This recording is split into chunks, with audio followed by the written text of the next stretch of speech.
दोस्तों नमस्कार, मैं हूं संजीत कुमार और आपने देखना शुरू कर दिया है संजीत सिंह ब्लॉग। दोस्तों इस समय हैं अभी हम गेहलोर घाट के पास। जी हाँ, वो गेहलोर घाट जिसे तोड़ करके दशरथ मांझी को माउंट मैन की उपाधि मिली है। जी हाँ, गया जिले के अति पिछड़े इलाकों में शामिल जी हाँ यह गेहलोर गांव, जहाँ आज से वर्षों पहले न दवा था, न कोई साधन था, न शिक्षा थी, कुछ भी नहीं था। थे तो बस एक दशरथ मांझी। गजब का साहसी, गजब का हिम्मती, गजब का उनमें धैर्य था। लेकिन आखिर दशरथ मांझी मशहूर क्यों हो गए? कहा जाता है ना कि हर एक सफल पुरुष के पीछे एक महिला का हाथ होता है और हर एक सफल महिला के पीछे एक पुरुष का हाथ होता है।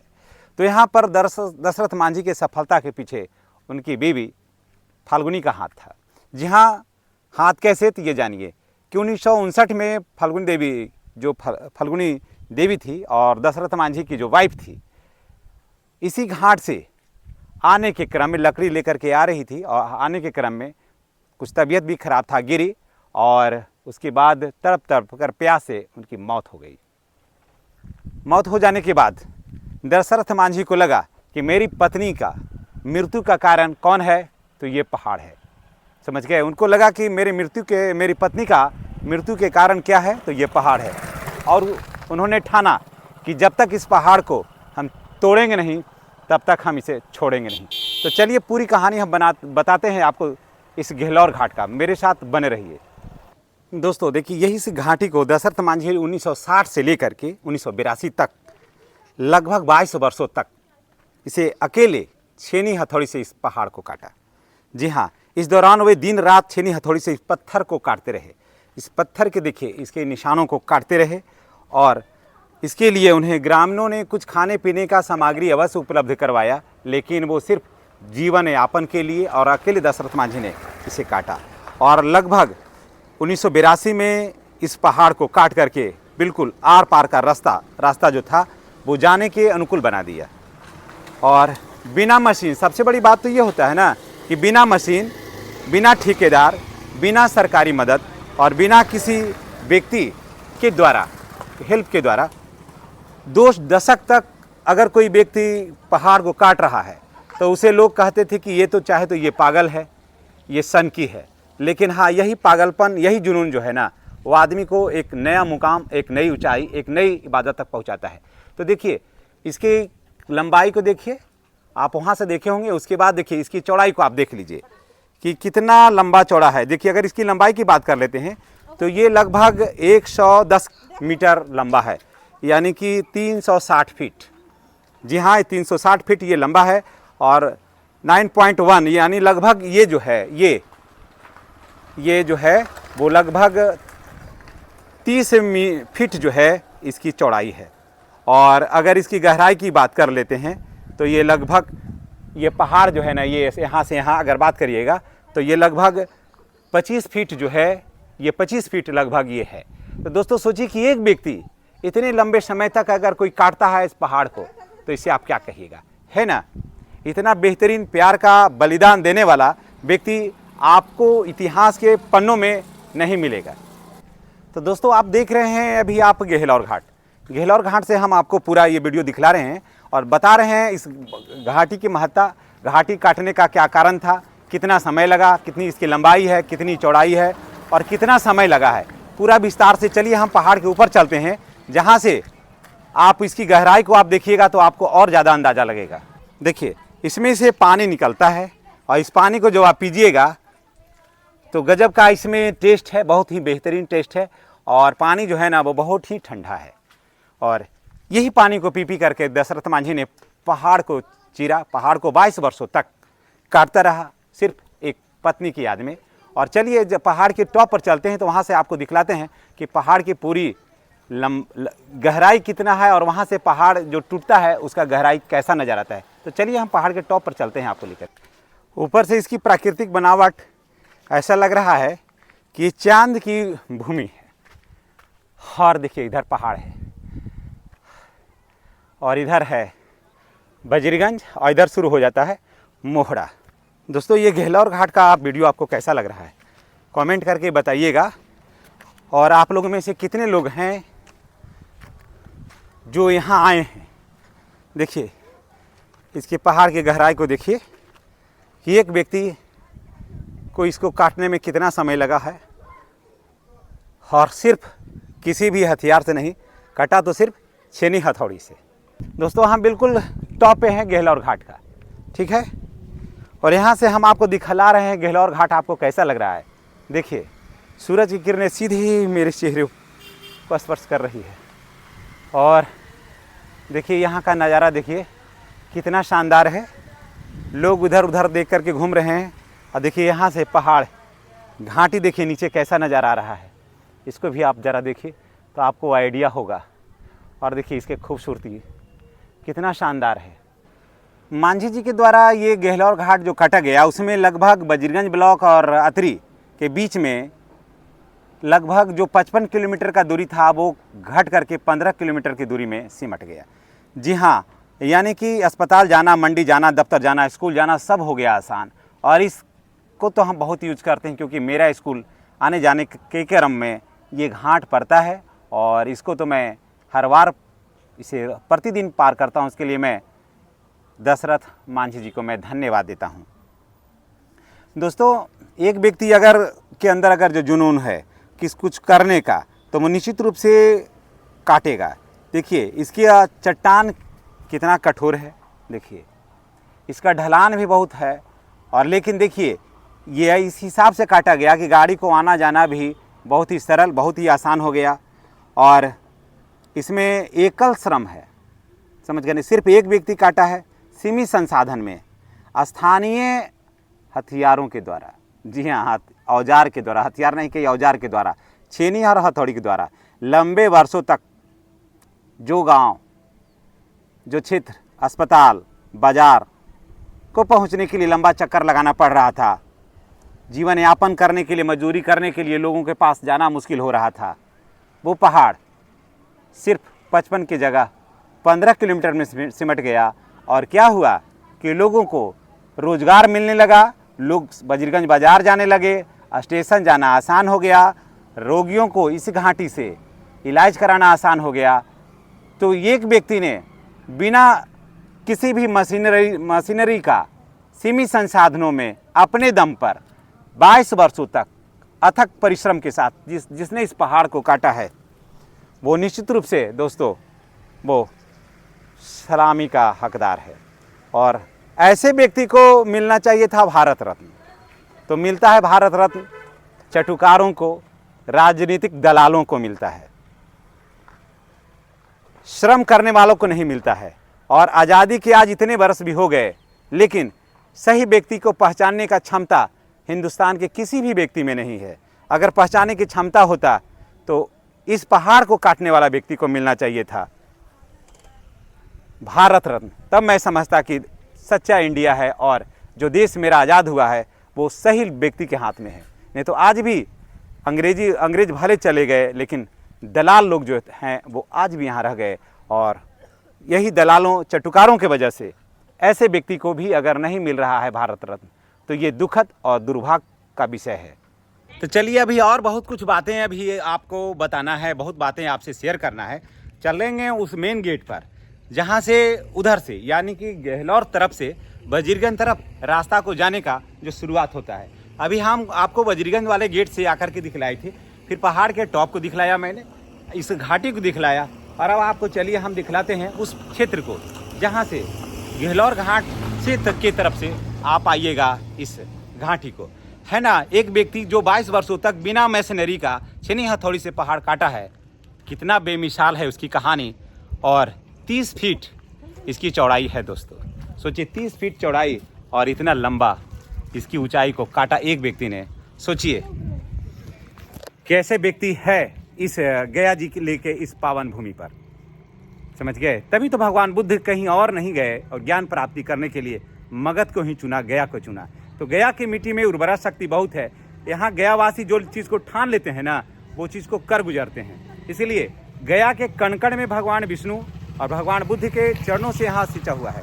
तो गया की भूमि पर जब भी आप गुजरें तो गया की मिट्टी को अगर आप अपने मस्तक पर लगाइएगा तो उतना ही से कल्याण हो जाएगा। इतना ही नहीं, पूरे दुनिया का दूत भूत सारा कुछ आता है। पिंडदान जब होता है तो गया में छोड़ने के लिए लोग आते हैं, और गया को गया नहीं, गया को गया जी कहते हैं। क्यों कहते हैं?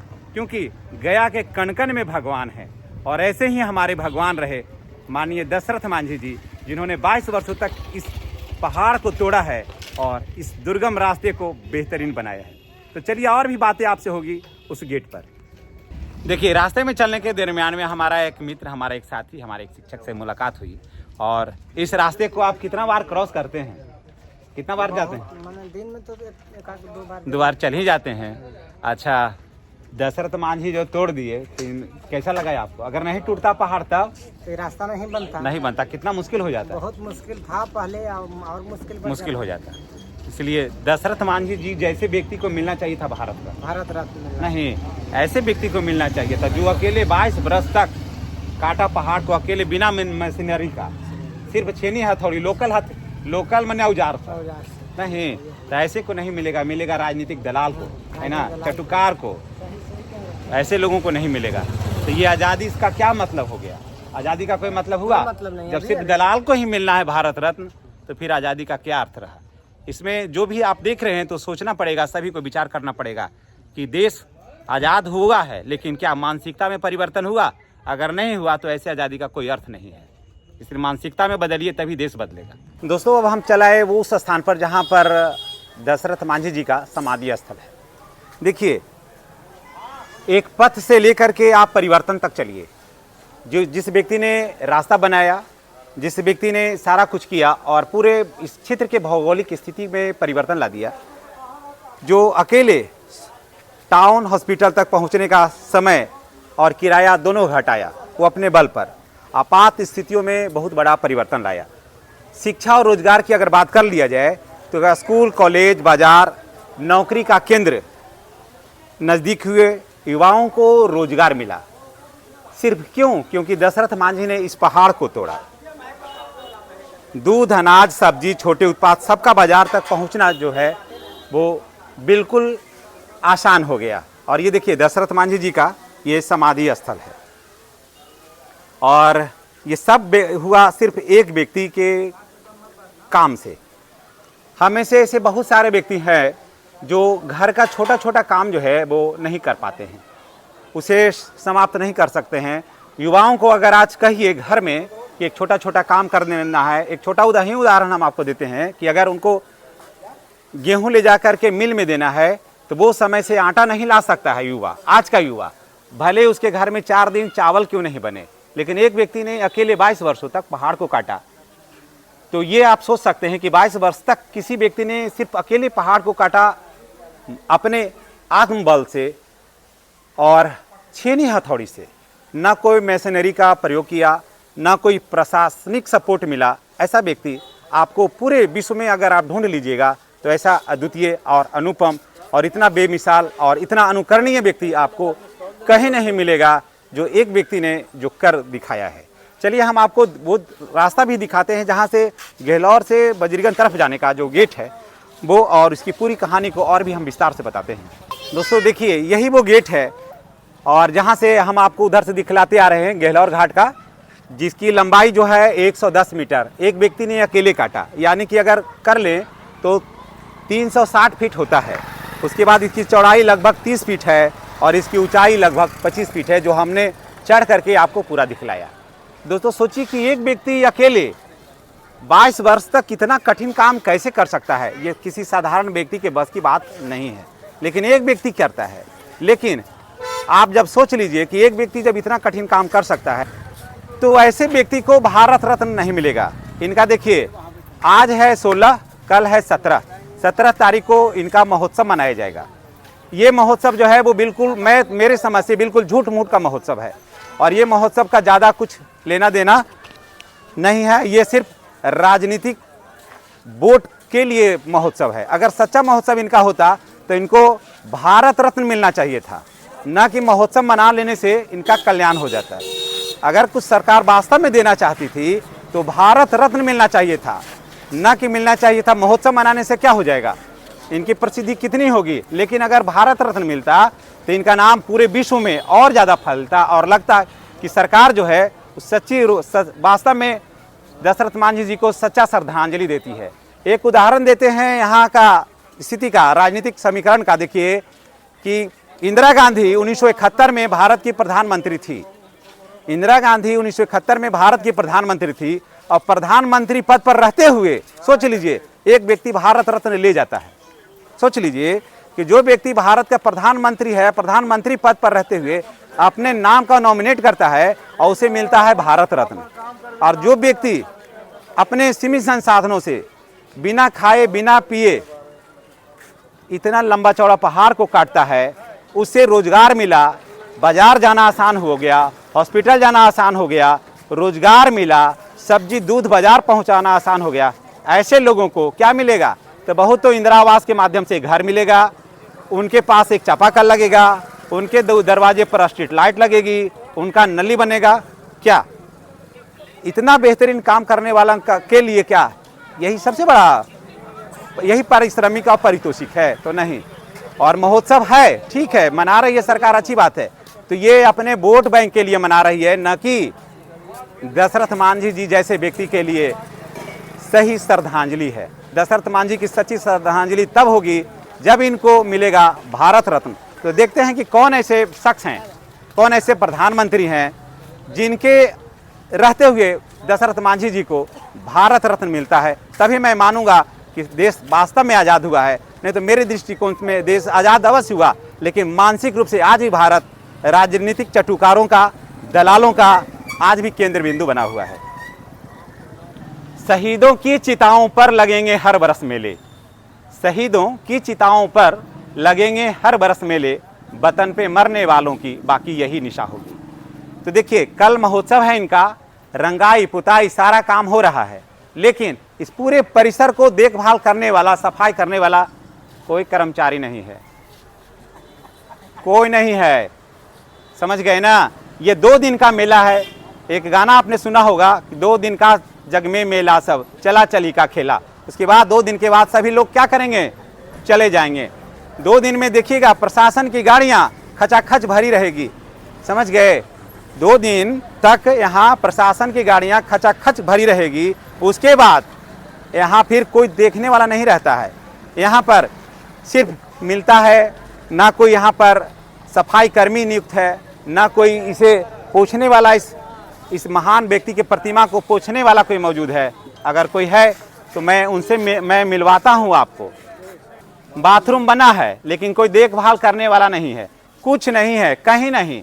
सिर्फ वोट की राजनीति होती है, महोत्सव मनाया जाता है, लोग आते हैं, प्रशासन की गाड़ियां आज रात से 8 दिन से आ रही है, जा रही है, और आज रात से पूरा प्रशासन यहीं रहेगा, लेकिन कुछ देखने वाला नहीं है। और देखिए हम आपको मिलवाते हैं कैसे व्यक्ति से, जो थोड़ा सा आप इधर आइएगा तो ऐसे व्यक्ति से हम मिलवाते हैं जो कितना दिन से आप इसका सेवा दे रहे हैं? 2018 से। सोचिए 2018 से सेवा भाव से, बिना कोई सरकारी मदद, कुछ नहीं। सिर्फ किस लिए देते हैं? 2018 से काहे सेवा देते हैं आप? बाबा को सेवा दे रहे हैं। बाबा को सेवा दे रहे हैं। बाबा से बहुत लगाव था आपको। सोच लीजिए कि 2018 से ये भी दशरथ बाबा जैसा ये भी बेमिसाल व्यक्ति हैं। दशरथ बाबा पहाड़ को काटे, ये दशरथ बाबा को सेवा दे रहे हैं। सोचिए कि बिना कोई सरकारी ऐड का, किसी तरह का कोई लाभ नहीं, सेवा भाव से। ये जब भी मैं यहाँ आता हूँ, मैं इनको देखता हूँ तो इनसे हमको बहुत प्रेरणा मिलती है कि आज भी ये धरती जो है ना, वो वीरान नहीं हुआ है। आज भी गया की जो भूमि है ना, कनकन में भगवान जो गया में वास्तव में विराजमान है, तो आज भी गेहलोर घाट का जो ये सरजमी है वो महान व्यक्तियों से आज भी भरा पड़ा है। तभी तो ये गांव जो है, ये समाज जो है और ये जो क्षेत्र है ना, इतना गुलजार है, ये इन्हीं लोगों की वजह से। तो दोस्तों देखिए, चलिए अब हम अपने वाणी को समाप्त करते हैं। और मैं तभी मानूंगा जब भारत रत्न मिलेगा बाबा को, दशरथ बाबा को भारत रत्न मिलेगा ना, तभी उनके प्रति सच्ची श्रद्धांजलि होगी। बाकी ये राजनीतिक महोत्सव से कोई फायदा नहीं है। वोट मिल सकता है राजनीतिक पार्टी को, लेकिन बाबा को सच्ची श्रद्धांजलि नहीं मिलेगी। बाबा को चाहिए तो होना चाहिए भारत रत्न। तो क्या करता है कि बाबा को इंदिरा आवास से मकान बन जाता है, बाबा तेरे को चापाकल लग गया। अरे बाबा इसके हकदार नहीं है। बाबा का सोच समझ और बाबा के व्यक्तित्व एक इंदिरा आवास का नहीं है, बाबा का व्यक्तित्व है भारत रत्न पाने का। और ये ऐसा व्यक्ति आप ढूंढ लीजिए पूरे विश्व में, ऐसा कहीं नहीं मिलेगा जो इस गेहलोर घाटी में है और उस गेहलोर के गांव में ये पैदा हुए हैं। तो ऐसा हमारे गया का अद्वितीय और बेमिसाल है, कारण गया की मिट्टी ही इतना उर्वरा है। पूरे दुनिया का दूत भूत जो है ना, वो कहाँ छोड़ा जाता है? गया जी में। समझ गए? इस भूत को संभालने वाला विश्व में कहीं नहीं है, कहाँ छूटता है? गया जी में। ज्ञान की प्राप्ति के लिए भगवान बुद्ध सगरों तड़पे, ज्ञान प्राप्त कहाँ हुआ? गया जी में। चारों तरफ पूरे विश्व में मशीन तोड़ता है पहाड़, लेकिन छेनी हथौड़ी से पहाड़ कहाँ टूटता है? गया जी में। तो सोचिए कि गया की भूमि कितना उर्वरा है। और अगर वास्तव में दशरथ बाबा को अगर कुछ देना है तो भारत रत्न दीजिए, तभी कल जो महोत्सव मनेगा उसके प्रति सच्ची श्रद्धांजलि होगी। धन्यवाद। अगर आपको ये वीडियो कैसा लगा है कमेंट करके बताइएगा, और ये वीडियो आप कहाँ से देख रहे हैं। अगर हमारी बात से आप सहमत हैं तो बाबा के नाम पर आप ट्रेंड चलाइए कल के लिए कि बाबा को मिलना चाहिए भारत रत्न। धन्यवाद।